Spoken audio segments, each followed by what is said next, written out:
the Florida Writer Podcast, a discussion about writing and other things. Hello, and welcome to another edition of the Florida Writer Podcast with your host, Allison Nissen. And today I am lucky enough to be with Henry Cox. Henry, could you give us a 60-second elevator pitch about who you are and what you write? Sure. Whether it's 60 seconds or not, I am reaching the point in my life where those things you're trying to catch up on, like, gee, I'd like to write a book, have come about. And with some of the downtime that we've had the last couple of years, I ended up putting together a couple of thriller books. So I'm really excited about that. And as people started to read them, they actually enjoyed them, which was even more excited. Professionally, I've spent over 40 years as a trial attorney in litigation from coast to coast and beyond. And so this has been a nice change in pace in life, but that's where I am. I'm still practicing law, mostly serve as a neutral hearing officer, arbitrator, mediator. But the book writing seems to capture most of my emotional time. And I thank you, Allison, for allowing me to be on your podcast today. Well, Henry, I've been advised that book clubs love to read your book, and your books pair well with Zinfandel and Porterbeer. So I'm going to start right there. Why Zinfandel? Why not a Cabernet? It is purely a biased thing. Red Zinfandels, which is only the original Zinfandel, is my favorite, and Porterbeers. So the bias is put in there.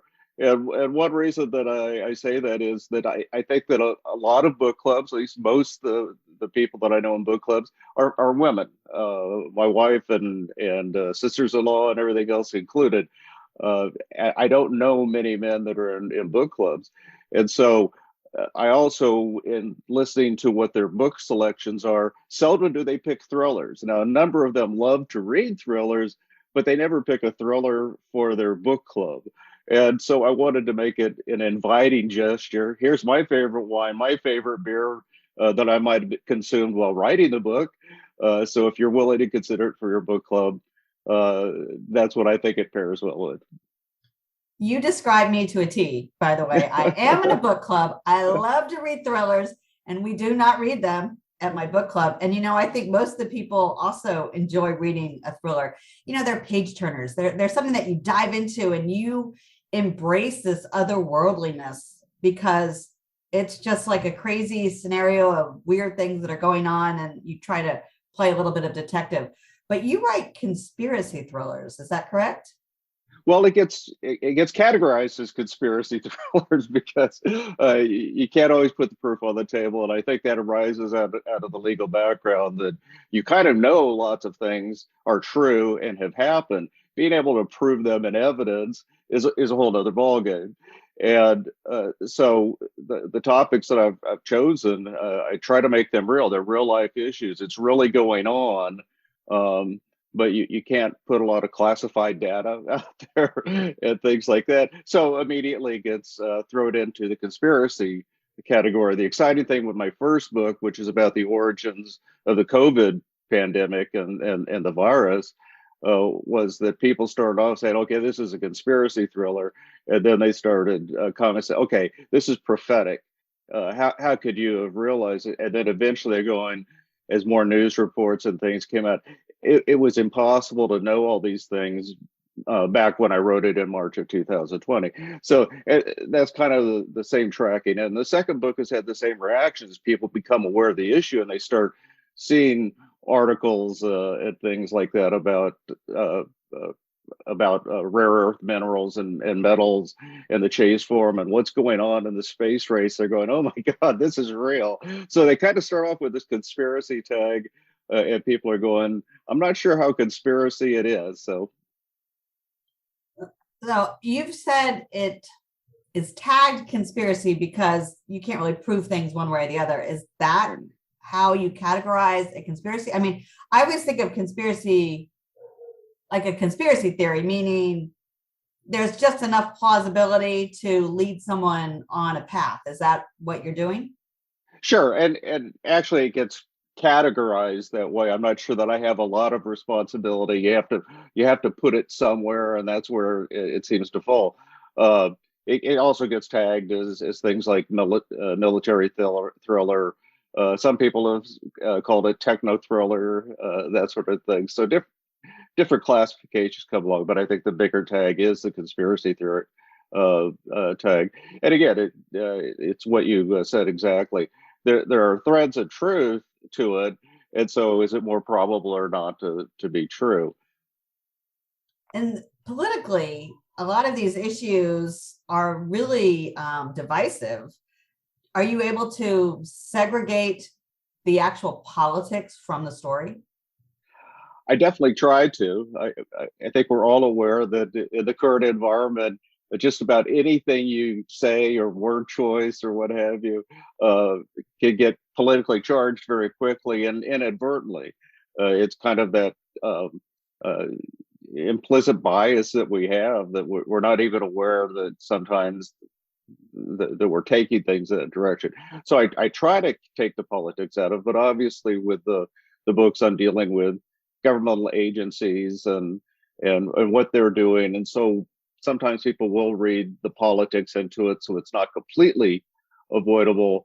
But I don't try to take a person down any particular political path, and that's intentional, is to try to avoid the politics because I really want people to enjoy the story. And if you shed yourself of some of those emotional issues, that's kind of what my books are about, is kind of finding your own self. Can you really shed your biases and say, oh my gosh, this is really happening?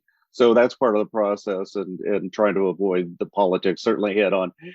For example, a lot of thriller books, they'll uh, make up a fictional president name, or they'll make very clear indications of who they're talking about. And so I even try to avoid those things for the most part, because I want the reader to focus on the story and not their implicit biases that are lurking around on politics.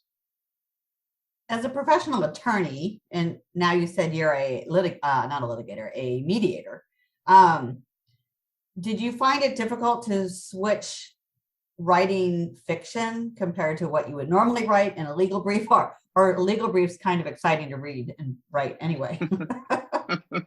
Over the years, I've had a number of federal law clerks, for example, that have been hired by the firms that I was in, and they would comment that the federal judges would sometimes say, "Oh, if you get a brief from Henry, bring it to my desk first. I want to read it." And secretaries would also say, when they do secretarial shifts or whatever, please do whatever you can to keep me, because the cases that I have, as many people have said, are more exciting than a John Grisham novel, and that's really. So I had that pleasure of writing nonfiction about things that really do kind of spark the interest of people. And I was not sure. I like to write songs and lyrics and poems because they're kind of quick into the dead time, and so I wasn't sure whether my fictional side or my entertainment value side, where it would go with the novel. And so it was kind of a little bit of a scary challenge at first, but it came together. What did you find as the most surprising part about sitting down to write a novel? uh, Getting into the zone, which is not too different from writing a complex brief or something. You get into a zone and you just keep reading. Uh, but the surprising thing was how the story really starts to come together once you start writing it. It's like anything, you can think and think and think about something, but until you actually start banging out the keyboard, you don't realize that it is really coming together in a coherent fashion. It's a pleasant surprise. Oh, that's good. That's good. So you did have a bit of a history with writing, if you wrote song lyrics and poetry. That's true. Had some near misses on selling some songs and things like that. It's a very dog eat dog world out there in the entertainment industry, and quite frankly, I think you really have to inject yourself 100% into it if you want to have those opportunities. And I was more focused on career, family, and being happy. So didn't go that direction. Well, Henry Cox, how can people get in touch with you? How can they find out about your books? Sure. If I talk to independent bookstore owners, they hate it, but obviously Amazon is a great resource since they control a lot of the market and has information, including the email of info@henry-cox.com for the book. Then Book Baby is the independent publisher of the book, and they have a bookstore themselves. And then there's information on Goodreads and sites like that. I did not do the KDP where it's exclusive to Amazon, so the book's available on iBooks and Barnes and Noble, all the different medium that you can think of for books, and that's true internationally. And so it's really exciting when you see 100 people in India bought this book or something like that. You're going, oh, wow, that's kind of cool. Or here's 3 people in Germany that bought the book. So it's fun to track those. What do you think drives the desire for someone to buy it? I mean, is it your book blurb? Is it just the content, the idea, particularly like the origins of COVID-19, which is intriguing? Like everyone came up with the conspiracy theory for a long time. Well, and that was true on the first book, that perhaps the most common comment that I would get back is that people were obviously absorbed with the issue, and a lot of people were stuck at home, and so they're looking up, and all of a sudden, Yahoo News or some other said, "Oh, some guy wrote a book on this," and they start looking. I said, "Oh, this is a fiction book, but it's about." And then they read the reviews, and the reviews are going, it's very factual driven. And so they find it as pleasant as opposed to listening to a cable news about what's going on. Here's another angle of looking what's going on. And again, the same thing on the second book. I think that the biggest comments are the reality aspect, the science, the technology, the different historical things that are embedded in it. So I think that's what starts to kind of hook people. Cost is always the biggest problem with the book, and if you do KDP, that's Kindle Direct Publishing, then you can really have control over the pricing. If you go through an independent publisher, they control a lot of the pricing for what their overhead publishing costs are. And so unfortunately, with the increase in prices, I can't get the book price down to where I want to. But it was interesting that with the first book, there's a glitch because Amazon controls anything, no matter who you are. And there was a glitch that it got put on Kindle Unlimited, and the publisher was trying to get it out of there because they wouldn't make any money off of selling the ebooks. And within a very short period of time, it was like over 700 books were sold when it was on. And I was elated. I'm not making any money. I think it was $4 in royalties, but I was elated that here all of a sudden, boom, all these different parts of the world, I have 700 750 new readers. So that's exciting to me. Well, that is exciting. Henry, are you ready to switch to our rapid fire questions? Go ahead. What has been the most exciting surprise you've received lately? The people really enjoyed the book. That is, you're writing it, and you kind of write for yourself, and so it's an incredible feeling inside. Oh my gosh, I really enjoyed what you wrote. What is your favorite snack? My favorite snack.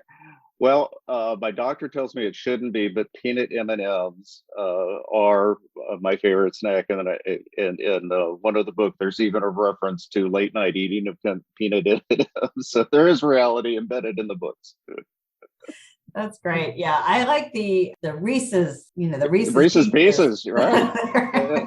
They would be my oldest pleasure. But I haven't had one of those in a really long time. So yeah, you're making me think, what could I have? Right. Final question. Do you have any victory ribbons around your house? No, as a matter of fact. If I understand your question, you're talking about from days gone by and that sort of thing. Am I correct? Yeah. Yeah, there's it's my sports letters from track days, vis-a-vis high school and college and that sort of thing, and several other awards and that sort of thing, including coaching some championship teams in Little League, raising a few boys and that sort of thing. So I do have those things laid around, and I try not to keep all of them in a dusty box that nobody gets to see. Well, my dad was a champion swimmer, and he would open up his closet, and on one side of the wall, he called it the Shrine of St. Douglas, and he had all of his favorite memories and newspaper articles framed and everything. It was great. I always loved that, the Shrine of St. Douglas. So I have a little bit of what I don't have are diplomas and things like that. I tend to not want to put those on the wall, those formal things. I'm sorry, I interrupted. No. I have those both. I have in the closet. I have the ribbons, and on the walls, I have the things I work really, really, really hard for. So, Henry Cox, thank you so much for stopping by. Thank you, Allison, very much, and I appreciate the opportunity. And for everybody, have fun reading. Try to find the new authors out there. There's wonderful material to read.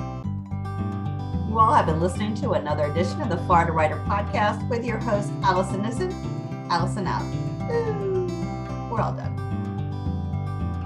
Henry Cox has published his second thriller novel, Deceit of the Earth, Heavy Metal, in 2021, following his highly rated first thriller, Deceit of the Soul, Saving the World from COVID-19 before the pandemic.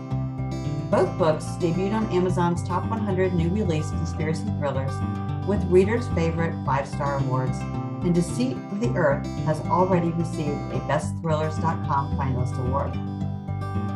Henry has been a distinguished trial attorney for 40 years, focusing on civil rights, labor, and employment law, litigating cases in 28 states, and working internationally. For more information about Henry, visit henry-cox.com. Join the Florida Writers Association for the Florida WriterCon 2022, which will be an exciting weekend to remember, with a networking mixer, workshops, awards, book signings, a publishing panel, plus our featured speaker, Sarah Penner, the author of The Lost Apothecary, the instant New York Times bestseller, October 28th through 30th, 2022. The Florida Writers Youth Summit, October 29th at the Hilton Orlando Altamonte Springs Hotel. Visit the Florida Writers Association.org for more information. Until next time.